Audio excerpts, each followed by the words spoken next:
¿Y si la serpiente en el Génesis no es lo que todos piensan? Creo que no esperaban escuchar esto aquí. Muchos juzgan que la Biblia es un libro de fábulas, otros pasan día y noche memorizando sus palabras y las usan para guiar sus pasos. Pero como libro de interpretación, las escrituras sagradas no son obvias. Sus frases contienen secretos escondidos y los sentidos son innumerables.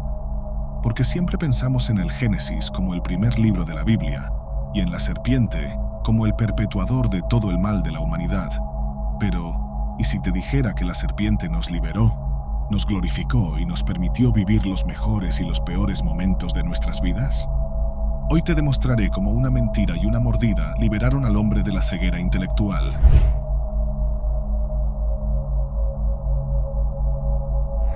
Saludos a todos. Si estás interesado en religión, alquimia, cábala, filosofía o la historia del ocultismo, asegúrate de suscribirte aquí en Camino Etéreo. Cada suscripción es un gran apoyo para los videos que hago en mi canal. Una interpretación es un ejercicio de ángulos. Cuando entendemos algo, en realidad no estamos desentrañando nada. Solo estamos buscando un sentido que esté sincronizado con nuestras vivencias. Si una persona que vivió hace 200 años tuviera acceso a una computadora portátil, tendría una visión sobre el aparato, pero no sería la totalidad del objeto. Sería una visión entre muchas otras, diametralmente atada a su época, a su sujeto y al mundo que él conoce o cree desconocer. Y eso es bueno, porque el conocimiento siempre cambia a medida que las ruinas de civilizaciones antiguas se convierten en sitios arqueológicos. Lo mismo se aplica a lo que encontramos en la Biblia, en la figura de la serpiente, y eso se relaciona con el primero de los hombres. Porque no existe sentido y construcción de sentido sin un observador. Él es quien manipula las órdenes cósmicas para encajar una narrativa que nos proporciona información sobre el futuro, sin que tengamos dones premonitorios. Cuando hablamos de la serpiente, obviamente pensarás en un ser perverso, astuto y engañoso. No solo por lo que se narra en la Biblia, sino también porque el animal realmente ha representado un peligro para el hombre a lo largo de los siglos, antes de que los principales antídotos fueran aplicados en grandes centros hospitalarios.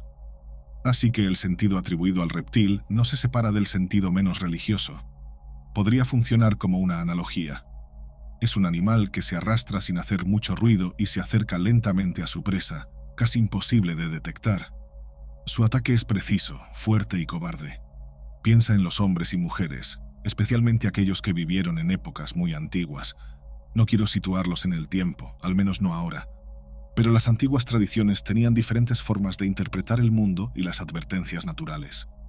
Mientras las personas temían lo desconocido, expulsando de sus raíces cualquier contaminación, las identidades culturales se formaban ante el miedo. Porque los hombres crearon dos formas de lidiar con lo que les aterrorizaba. Una era crear un antídoto, alguien capaz de protegerlos del mal. Esta forma impedía que pudiéramos luchar solos contra nuestros enemigos, lo que corresponde a una visión limitante del individuo. 2. La otra forma era lidiar con respeto, pero adoptando una postura ceremonial. Para lidiar con el mal no bastaba el bien.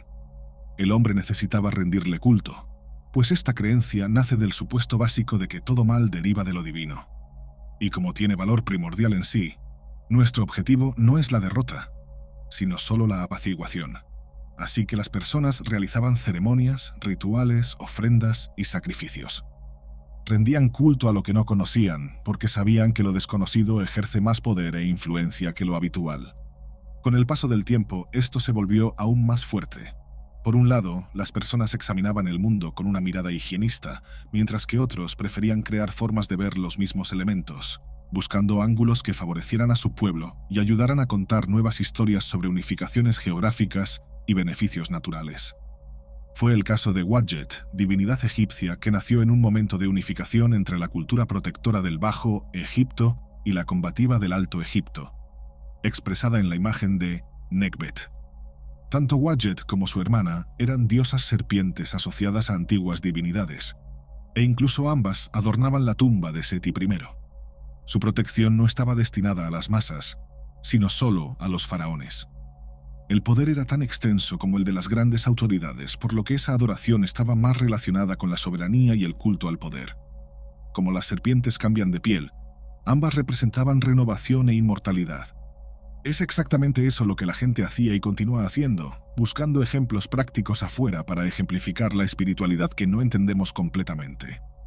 Entonces los elementos de la naturaleza convergen para destruir el mundo, mientras los astros comienzan a señalar direcciones para el futuro. Cuantas menos certezas tenía el hombre, más dispuesto estaba a abrir mano de su razón por una experiencia trascendental. Cuando no tenemos respuestas, buscamos en el horizonte. Eso nos otorga protección para el mundo que solo anhelamos. Por eso las coronas reales egipcias tenían serpientes al frente. En realidad, esas figuras representaban a Wadjet y su protección. El faraón también ofrecía ofrendas y tributos que garantizarían su permanencia en el poder en ceremonias de coronación. Cuando estudiamos las civilizaciones aztecas y toltecas, esencialmente aquellas que se expandieron en México, encontramos varias figuras curiosas. Una de ellas es Quetzalcóatl. Era una de las principales divinidades de las culturas mesoamericanas. Verás que es común que las serpientes acaben ocupando el escenario central de esas narrativas. Normalmente se la conoce como la serpiente emplumada, y su representación visual es bastante confusa. Tal vez por eso representa la armonía de diferentes elementos espirituales y físicos. Al ser una serpiente que se arrastra por la tierra pero que tiene plumas, se convierte en un ejemplo de la conexión entre el hombre y lo divino. Observa que encontramos una definición simbólica aún más profunda y al mismo tiempo simple. Los elementos simbólicos están impregnados en la definición del animal y en la representación física, demostrando el esfuerzo humano por controlar lo que no es controlable. Con esta figura, un dios civilizador lograban preservar sus culturas, leyes y mantener el conocimiento intacto. También habría creado a la humanidad y, nuevamente, tendría en su piel la convergencia de elementos cíclicos que favorecían la cultura agrícola y garantizaban renovación, un sustrato necesario para las cosechas. Cuando nos volvemos a la Grecia antigua, la historia se vuelve un poco más compleja y abandonamos tiempos más simplistas. Es en la figura del dios Asclepio donde se daba culto a la serpiente, pero de una forma mucho más literal. Esta historia es interesante porque la conexión que la serpiente asume aquí influyó en un proceso moderno que desembocó en la medicina moderna, asociando esta figura a elementos de curación. Pero vayamos por partes, este viaje será un poco más largo. Asclepio está presente tanto en la mitología griega como en la mitología romana. Es considerado el dios de la medicina y de la curación. Dado que se trata de un dios presente en dos mitologías, su historia no es lo que llamaríamos canónica. En realidad, existen varias versiones que explican lo mismo, pero dependiendo de quién esté contando, algunos detalles serán omitidos y otros completamente eliminados. Lo que presentaré aquí es solo la construcción más clásica, una que, de hecho, prefiero. Siempre que estudiamos un mito, especialmente los romanos y griegos, debemos entender que hoy en día este conocimiento posee valor histórico, pero ningún valor teológico. No tenemos a nadie en el mundo que rinda culto a estas entidades, convirtiéndose en parte de un panteón ficticio en momentos aún más urgentes para la humanidad. Fueron creados, moldeados y se convirtieron esencialmente en artefactos que guardamos en museos y que nos ayudan a entender la cultura, pero muy poco la religión. Dicho esto, Asclepio era un hombre, no una serpiente. Dicen que era hijo de Apolo, pero algunos relatos sugieren una génesis aún más compleja. Pero si seguimos esta narrativa, descubriremos que su madre era una mortal. Como mortal, vivió bajo sus cuidados hasta una cierta edad. Cuando ella murió, un centauro, probablemente el más grande de ellos, Quirón, lo instruyó durante años. Aprendió mucho sobre la naturaleza, formas de extracción de antídotos y la caza. Fue tan buen alumno que el conocimiento no se limitó a los experimentos paliativos, ya que Asclepio casi accidentalmente terminó creando la cirugía, vista aquí como un elemento mágico capaz de devolver la vida a las personas. Obviamente, esto era una conducta que perturbaba la jerarquía natural del Olimpo. Zeus vio esto como una afrenta y lo mató. Afortunadamente, esta historia se extendió por África y el Oriente Próximo. Esta es la historia básica, y mucho de ella fue reconstruida a partir de fragmentos de leyendas aún más antiguas. Probablemente esté relacionada también con el arquetipo del curandero, figura que está presente en representaciones artísticas. Pero la mejor parte de esta historia es que Asclepio puede haber existido realmente. Muchos creen que, dado que era común en la cultura griega, Su empeño científico y vigor lo consolidaron como una divinidad tras su muerte. Sin embargo, la conexión con la serpiente está en su bastón, que representa tanto su conexión con la naturaleza y las hierbas medicinales, como por la simbología de la muda de piel, que supone un proceso de curación. Este bastón también se convirtió en símbolo de la medicina. Pero existen otras teorías sobre las serpientes. Una de ellas supone que su origen es aún más antiguo, y que el bastón deriva de una reintroducción de un concepto extraído de la Mesopotamia. Allí, los adoradores del dios Ningisida, dios de la vegetación y del inframundo, eran conocidos por usar un bastón similar para representarlo. Los sumerios también tenían diferentes formas de representación, y a veces Ningisida tenía 2 cabezas de serpientes. El símbolo de ambos, tanto el dios griego como el adorado por los sumerios, se asemeja al caduceo. El símbolo es conocido también en el panteón griego, principalmente en la formulación del entrelazamiento de polos antagónicos que representan el número 8. Este número simboliza opuestos que convergen, pero que se equilibran cósmicamente, similar al símbolo del infinito. Un detalle sobre el caduceo es que también posee alas en la punta. Esto es esotéricamente una definición para este elemento. Muchos creen que está asociado al ordenamiento moral y energético presente en el Kundalini. Pero yo prefiero asociarlo a la serpiente emplumada Quetzalcóatl.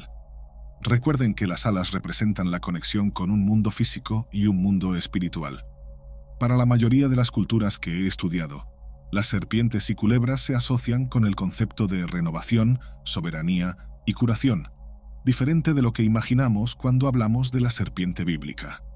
Tengo un interés particular en la historia expresada en el libro, pero también en el valor interpretativo. Sabemos que, al leer sobre Adán, él fue quien nombró a las criaturas de la tierra.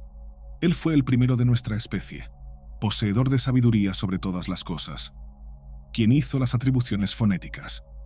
En su creación, Adán no estaba desprovisto de sentido y era intelectualmente superior, solo por debajo de Dios, superior a cualquier hombre hasta el día de hoy.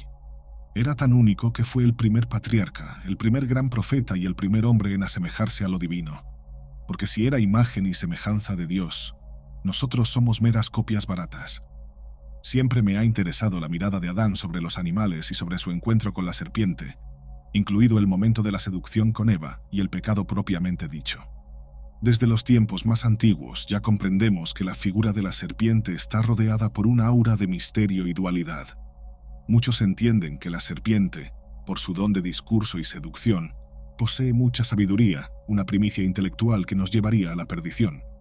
A pesar de haber visto y confrontado que ha sido interpretada de diferentes maneras en las varias tradiciones religiosas y culturales que atraviesan la historia humana, nos enfocaremos en la visión más clásica.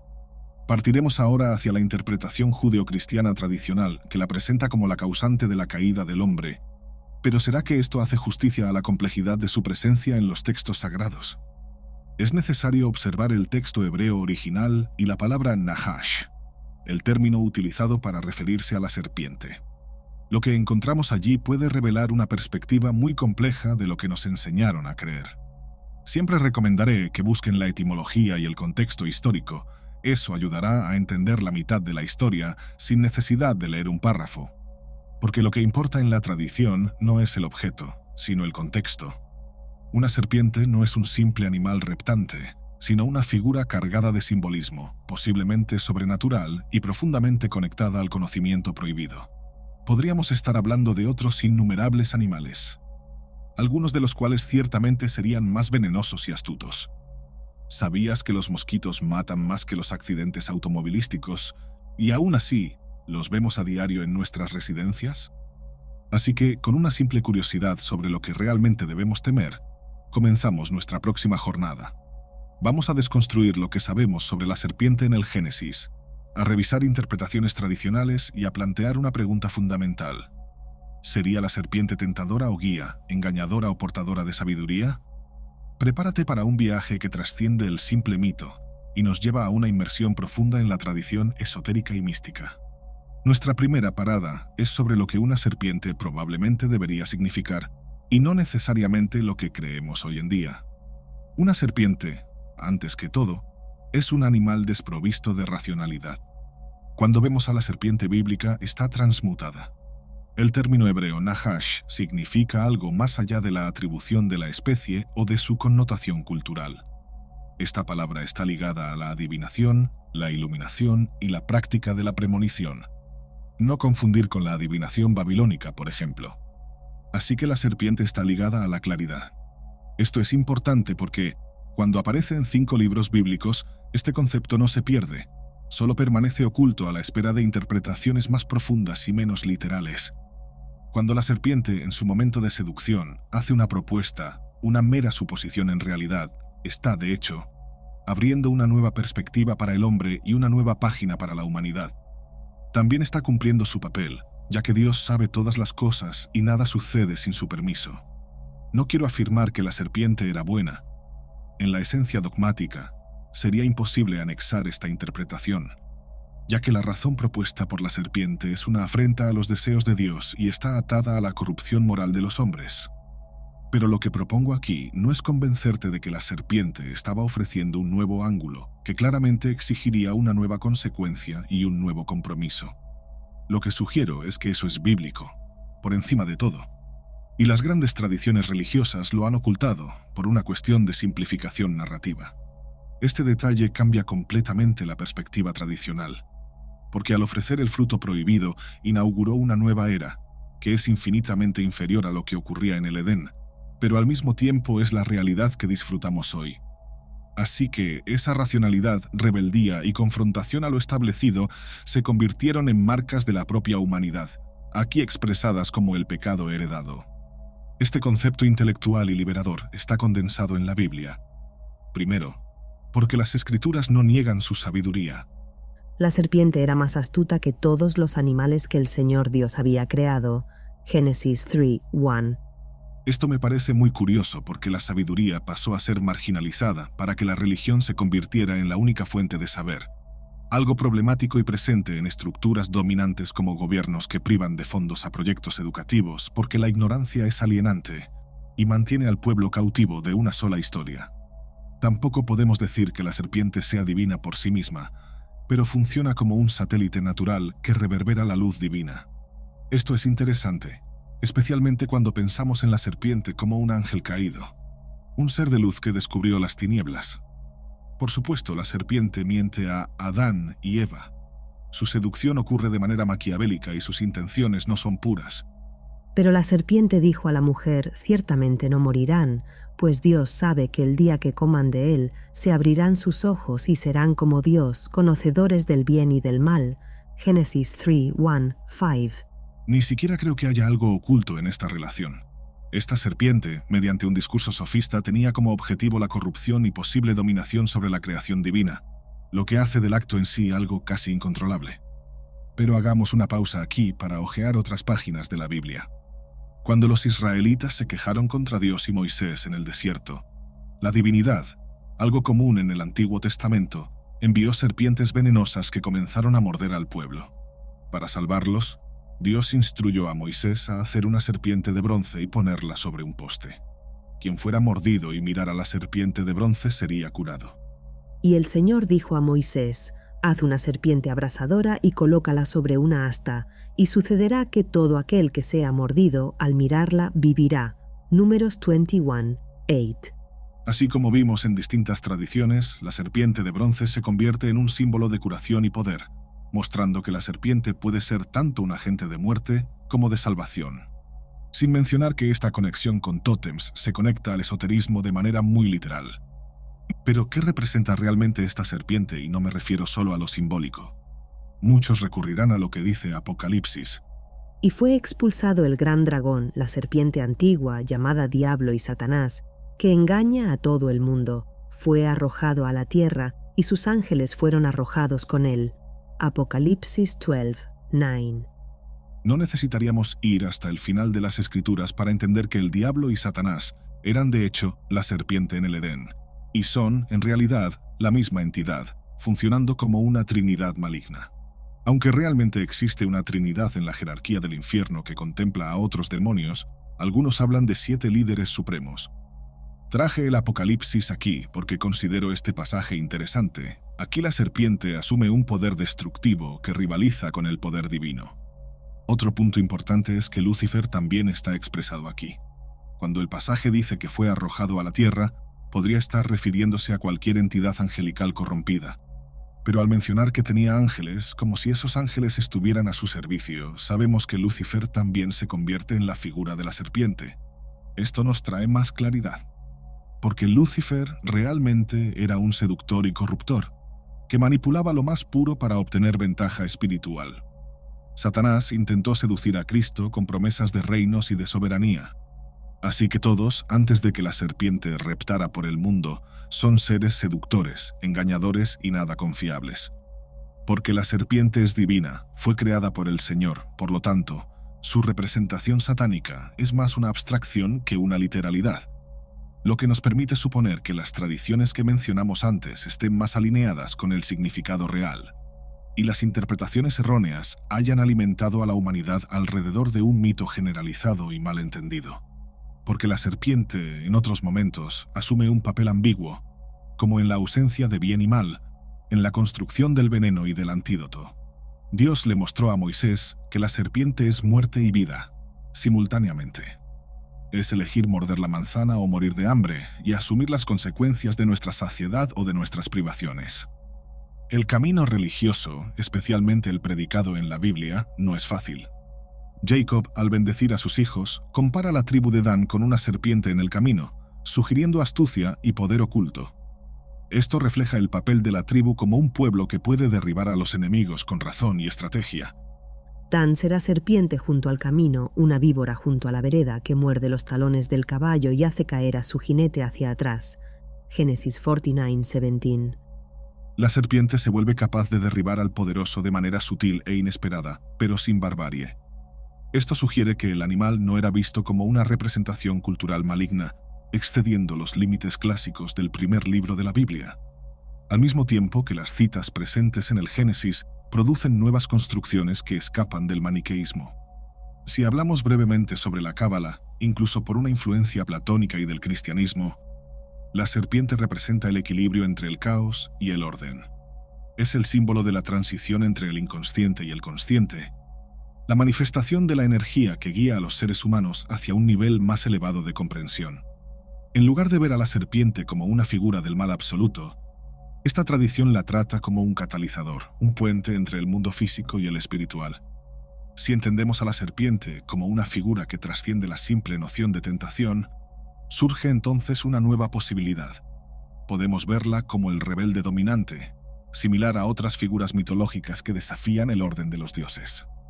Uno de los paralelos más claros es con Prometeo. Me gusta situar esta historia en la tradición oral, mucho antes de las escrituras. El mito de Prometeo está directamente relacionado con la creación del mundo tal como lo conocemos, porque las civilizaciones antiguas obviamente tenían curiosidad sobre cómo surgió el mundo y qué elementos estuvieron presentes en la creación. Al entender que antes de las cosas algo existía, los antiguos llamaban a todo lo ajeno a la creación caos.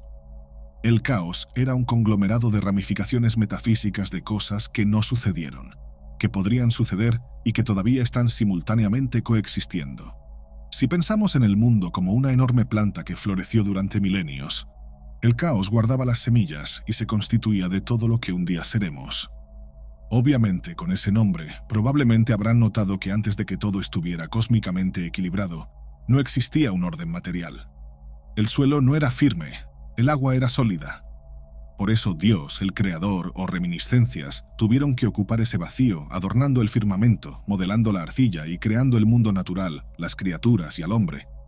El caos, como dije, resguardaba semillas. Todo lo que es anterior al momento de la creación era divino. No sabemos si el hombre fue creado a través de algo divino o construido de la tierra, después de la creación. Pero es aceptable, tanto en la vasta mitología humana como en las narrativas bíblicas, que el hombre surgió por necesidad.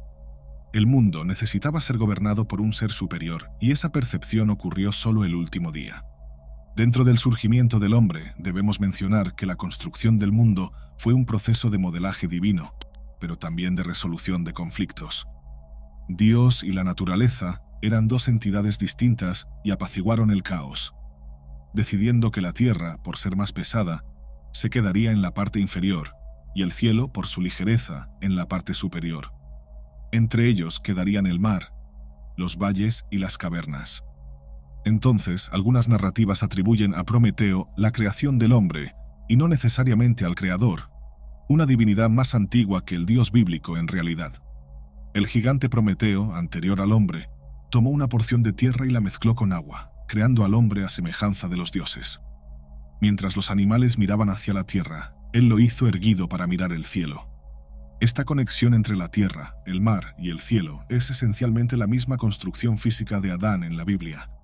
Considerado alguien hecho con todas las tierras del mundo, cuyo tamaño y grandeza tocarían desde el suelo hasta el cielo. Prometeo recibió, junto con su hermano Epimeteo, la difícil tarea de moldear una conciencia para los hombres y los animales, permitiendo que ese conocimiento les fuera útil para su supervivencia.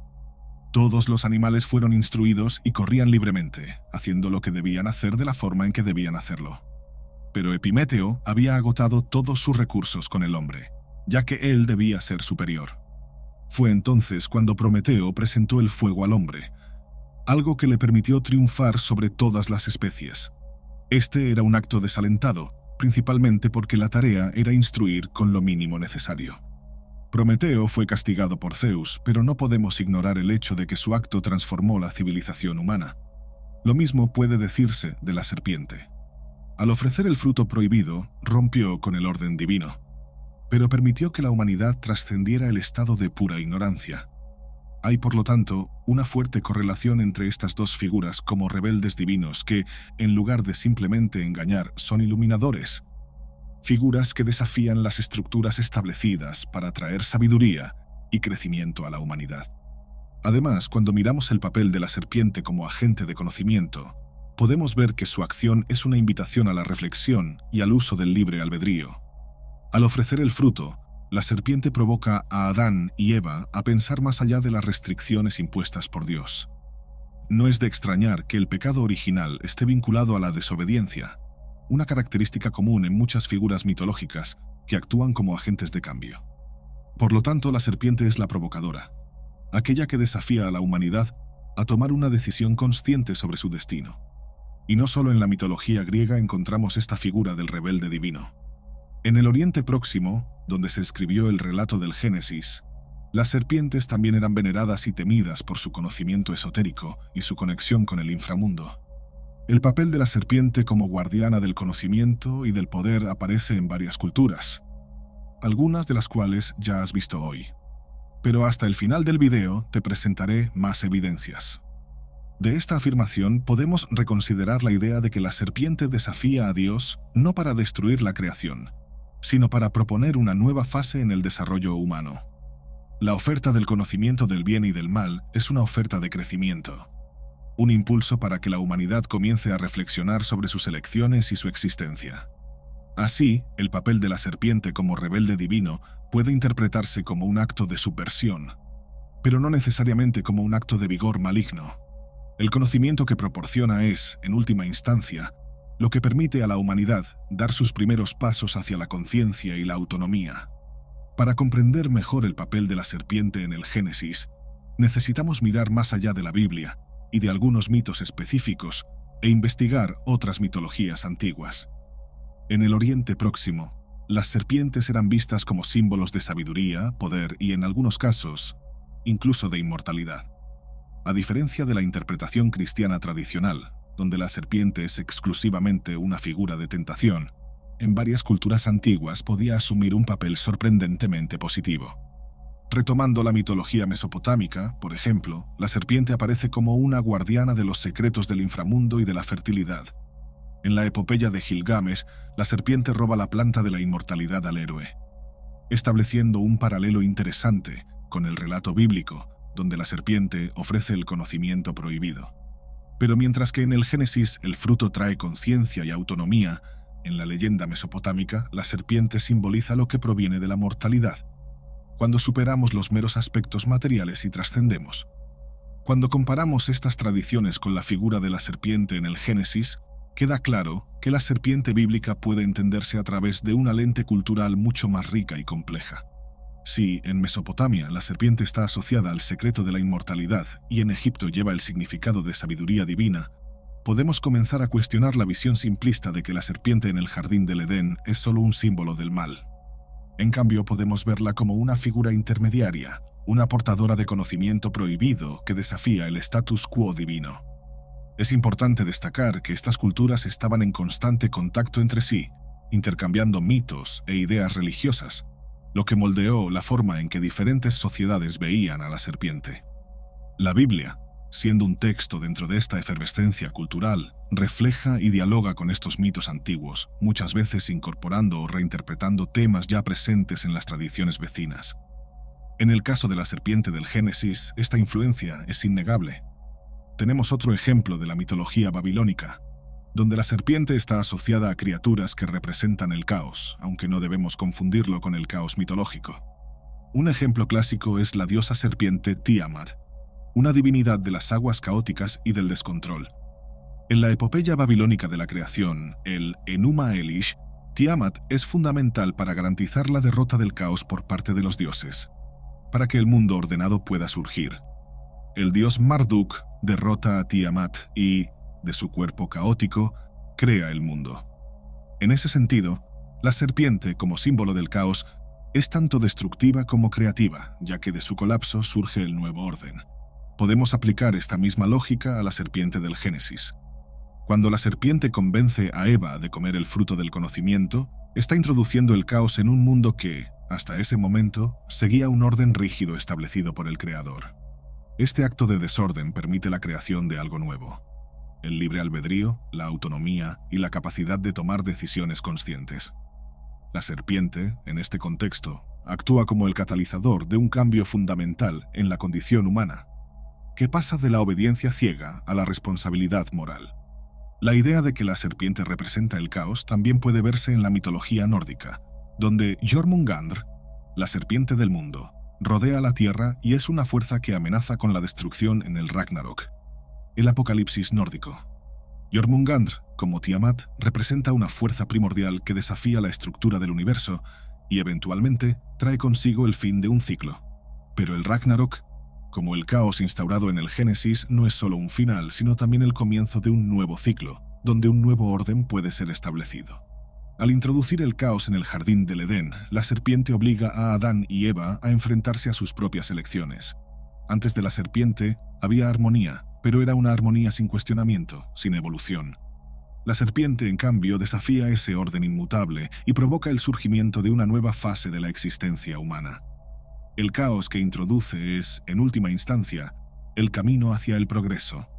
Dentro de la mitología que nos presenta a Prometeo como un rebelde dentro del proceso de iluminación humana, existe algo particularmente curioso. Dicen, y esta teoría es cómica, que Júpiter se habría enfurecido con la manipulación del Titán y habría creado a la mujer como una forma de castigo. Obviamente, esta teoría es desacreditada, incluso si se trata de un mito. Si en las narrativas bíblicas hablamos de Eva, aquí nos referimos a Pandora, creada no del hombre, sino del cielo. Todos los dioses habrían cedido elementos en su construcción. Quien recibió a la mujer como esposa, aunque este concepto no estaba explícito, fue Epimeteo, mientras que Prometeo protestaba sobre los regalos que solía dar Júpiter. Cuando Pandora fue a vivir con Epimeteo, vio una caja, la famosa caja de Pandora, que contenía elementos malignos, sustraídos de la creación del hombre. Con una curiosidad comparable a la de Eva, Pandora acaba abriendo la caja y desatando todos los males de la humanidad, desde los físicos hasta los espirituales. Ella cierra la caja inmediatamente después, pero ya era tarde. La primera mordida ya había sido dada. Es interesante que lo único que no escapó fue la esperanza, aquí descrita como un elemento místico y cargado de simbolismo. Cuando la esperanza se convierte en el único elemento que no sucumbe al mal, también se convierte en el único elemento que nos permite lidiar con el derramamiento de las plagas. Lo curioso es que la seducción, solo una curiosidad, acaba dando inicio a una era oscura, pero revela que la esperanza siempre sería compañera del hombre, como una protección eterna para las enfermedades pasajeras. También es curioso que la caja reserve solo cosas malignas, pero que al fondo de ella repose la esperanza. Por esa razón, esta historia es simplemente cómica y menos aceptada. Otra versión de la misma historia cuenta que Júpiter, ya no asumiendo un papel maquiavélico, envió a Pandora sin ningún acto de represalia involucrado. Solo quería agradar al hombre. En una ceremonia formal, con la presencia del Creador, Pandora abre una caja que no le pertenecía y libera todo su contenido. De ahí salieron tanto cosas buenas como malas. El único fragmento que quedó fue la esperanza, porque en las tradiciones occidentales, ella es la última en morir. Mientras que la serpiente asume en varios momentos de la historia un papel literal, parafraseado y simbólico, aquí asume otra postura. Ni siquiera es un animal, y a veces es vista como un rebelde defensor del hombre y como un dios enfurecido. Me gustan estas historias porque no exceden los valores morales necesarios para una comprensión exclusivamente dogmática. Como mencioné antes, especialmente en el caso de los mitos griegos y romanos, no hay una sola alma que los rinda culto. Aún así, estas historias muestran cómo narrativas que inspiraron a la Biblia, si hablamos de cronología, crean significados y presentan versiones que, independientemente de su moralidad, como mero lector. Al trascender las interpretaciones más conocidas, es importante explorar también la visión gnóstica de la serpiente. Para la tradición gnóstica, el mundo material no es una creación perfecta de un Dios bondadoso, sino una trampa, una prisión impuesta por un demiurgo imperfecto. Dentro de esta reconstrucción cósmica, la serpiente gana más visibilidad y deja de ser solo un mal necesario, ya que no es vista como el villano que conduce a Adán y Eva a la ruina. Al contrario, es la portadora de luz, ofreciendo la liberación del espíritu aprisionado en la materia. Para los gnósticos, el verdadero conocimiento, el gnosis, es la salvación del alma, y lo que la serpiente ofreció al hombre fue un instrumento para que pudiera comprender la verdadera naturaleza de su existencia. Ella desafió al demiurgo, una figura moralmente corrupta, al instigar al ser humano a conocer el bien y el mal, liberándolo de la ignorancia impuesta por la falsa divinidad.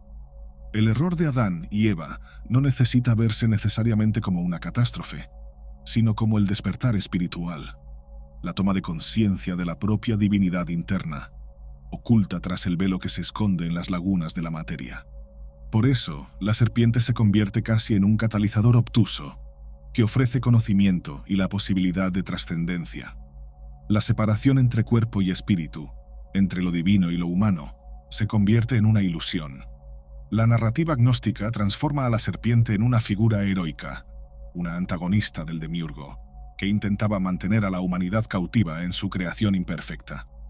Esta visión contrasta fuertemente con la doctrina ortodoxa, pero revela que nada en la vida es un juego entre lo correcto y lo incorrecto.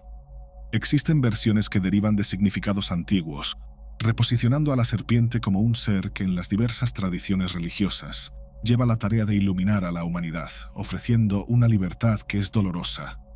No es solo una figura de tentación y corrupción, sino una fuerza de iluminación y liberación. Cuando consideramos a la serpiente bajo una nueva perspectiva, no como un agente del mal, sino como una fuerza que despierta al hombre hacia el conocimiento, entramos en el dominio del libre albedrío.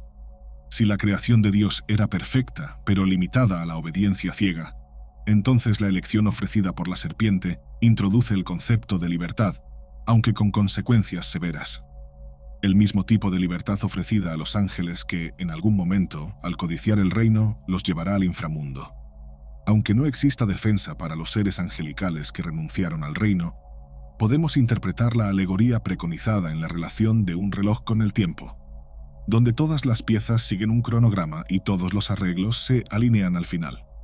Entonces, al final de esto, la serpiente actúa para liberarnos de las armaduras que consideramos protecciones, pero que, pesadas como son, terminan haciéndonos más lentos, acomodados e inseguros.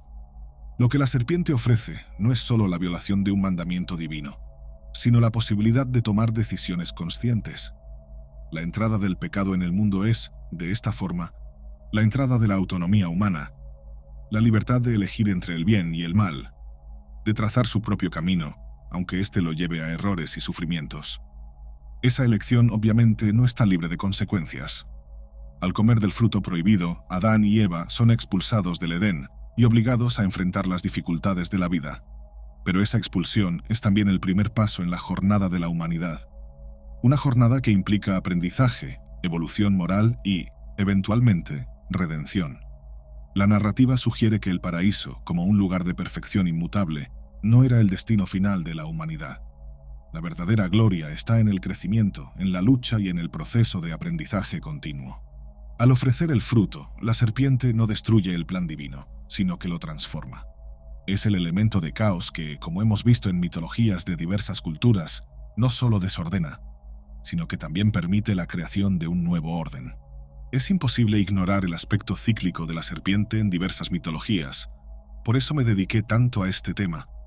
En culturas antiguas, el acto de que la serpiente cambie de piel la asociaba al ciclo de renovación, de muerte y renacimiento. En la tradición egipcia, como mencionamos anteriormente, Wadjet y otras diosas serpientes eran símbolos de protección y renovación. En la tradición azteca, Quetzalcóatl también encarna el ciclo de renovación, conectando el cielo y la tierra, lo divino y lo mortal. En el Génesis, la serpiente parece introducir un ciclo similar. Lo que comenzó como un estado de perfección estática en el Edén se transforma, a través de la intervención de la serpiente, en un ciclo de vida, muerte y renacimiento. El ciclo humano de aprendizaje, arrepentimiento y redención. Ese ciclo, que aparentemente es una caída, también puede verse como una evolución. La vida humana fuera del Edén es difícil, marcada por el dolor, la pérdida y la mortalidad. Sin embargo, esa vida también es rica en experiencia, amor, crecimiento espiritual y la posibilidad de retomar un vínculo divino que perdimos por la desobediencia, que de hecho ocurre en las narrativas del Nuevo Testamento. Al provocar la caída, la serpiente no condena a la humanidad a una existencia inferior, sino a una existencia más completa, una en la que la jornada y el aprendizaje importan tanto como el destino. Ante todo este análisis podemos ver que la serpiente es, ante todo, un símbolo dualista. Es tanto la portadora de luz como la instigadora de la caída. Representa el caos que lleva a la creación, el veneno que trae la cura. En los mitos de diversas culturas, la serpiente está siempre conectada a esta dualidad. Es el puente entre lo divino y lo terrenal, entre el conocimiento y la ignorancia, entre el bien y el mal. La Biblia, al presentar a la serpiente como un ser astuto, tampoco niega su sabiduría. Aunque su papel sea visto tradicionalmente como negativo, hay elementos dentro de la misma narrativa bíblica que sugieren algo más complejo. La serpiente ofrece a la humanidad el fruto de un árbol que no solo es de conocimiento, sino de discernimiento, de moralidad. El acto de comer del fruto despierta la capacidad humana de percibir la complejidad de la vida y de sus elecciones. En el Zohar, el principal texto de la Cábala judaica, encontramos una comprensión más profunda de la serpiente. Según algunos cabalistas, el pecado de Adán y Eva fue un acto necesario para el desarrollo espiritual de la humanidad. La serpiente, en este caso, es una herramienta de Dios para empujar a la humanidad fuera de su zona de confort, lejos de la pasividad del Edén, y hacia el desafío de construir una vida consciente y moralmente responsable. La Cábala ofrece una visión en la que el mal, simbolizado por la serpiente, no es un mal absoluto. Es una fuerza necesaria en el desarrollo del alma, un obstáculo que, una vez superado, conduce al crecimiento y la transformación espiritual. En ese sentido, la serpiente es vista como un agente de cambio, una fuerza que desafía la complacencia y abre el camino para la evolución del espíritu humano. Nuestro viaje a través de diversas culturas y tradiciones lleva a un punto central. La serpiente es, ante todo, un arquetipo, pero no del curandero, como mencioné antes. En el pensamiento de Carl Jung, los arquetipos son imágenes y símbolos primordiales que viven en el inconsciente colectivo de la humanidad. Representan experiencias universales que se transmiten de generación en generación, incluso sin que estemos conscientes de ello. La serpiente, como arquetipo, representa transformación, poder y, paradójicamente, el ciclo de destrucción que trae algún tipo de nuevo paradigma. Una cosecha representa tanto el fin del sembrado como el inicio de lo nuevo. En casi todas las culturas está asociada tanto al peligro como a la sabiduría, tanto a la muerte como a la curación. Su imagen está intrínsecamente ligada a la dualidad de la vida, lo que debemos o no debemos hacer, lo que es correcto culturalmente y lo que es correcto dentro del interior de cada individuo. En el caso del Génesis, la serpiente es la fuerza arquetípica que despierta a la humanidad a la conciencia. El Edén, antes de su intervención, era un estado de inocencia, pero también de ignorancia. Al ofrecer el fruto prohibido, la serpiente abre los ojos de Adán y Eva, introduciéndolos al conocimiento del bien y del mal, a la moralidad y al libre albedrío. Ese despertar no es sin dolor, pero es necesario. El hombre y la mujer son expulsados del paraíso, pero ganan algo a cambio: la capacidad de tomar decisiones conscientes. de moldear sus destinos y de buscar la redención. Después de atravesar tantas tradiciones y explorar los múltiples significados de la serpiente, surge una pregunta inevitable. ¿Cuál es el verdadero papel de la serpiente en el Génesis? Tentadora, sí, pero también una guía para la humanidad. Portadora de luz y de sombras, ofrece no solo la caída, sino también la ascensión. En la interpretación literal, la serpiente es vista como el mal, como la causa de la pérdida del paraíso. Pero, al profundizar en las tradiciones esotéricas y mitológicas, descubrimos que su papel es mucho más complejo. Es la figura que desafía el orden establecido, que trae el caos, pero que a partir de ese caos permite que algo nuevo surja: la consciencia humana. Así, el mito de la serpiente en el Génesis puede interpretarse como una lección que la humanidad aún no ha logrado descifrar completamente. Nos desafía a mirar más allá del bien y del mal, más allá de la simple dicotomía entre cielo e infierno, y a abrazar la complejidad de la existencia. La serpiente es, en última instancia, la guardiana del conocimiento prohibido, un conocimiento que puede tanto liberarnos como condenarnos. Al elegir seguir sus propios caminos, Adán y Eva, al igual que toda la humanidad, emprenden un viaje de descubrimiento y evolución. Quizás entonces la serpiente no sea solo un símbolo de tentación y pecado.